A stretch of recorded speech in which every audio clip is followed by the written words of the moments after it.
এটা ছিল গণভবনের এক পাশে। এটা কি ফুল গাছ আমার নামটা জানা নেই। আপনারা জানলে জানাবেন এটা কি ফুল গাছ।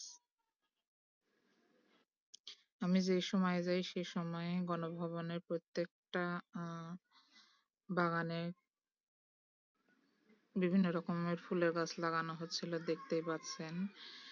এখনো চারা রোপণ করা শেষ হয়নি। কিছু কিছু জায়গায় ফুলের গাছগুলো লাগানো হয়েছিল এবং কিছু কিছু জায়গায় বাদ ছিল।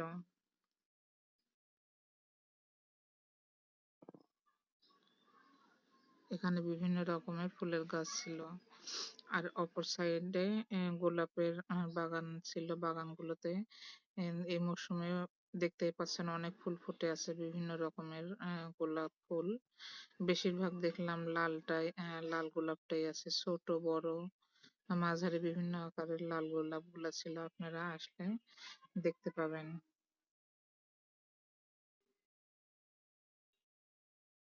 ফুলগুলো দূরের থেকে অনেক সুন্দর, তারপর কাছে আসলে তো আরো অনেক বেশি সুন্দর লাগছিল।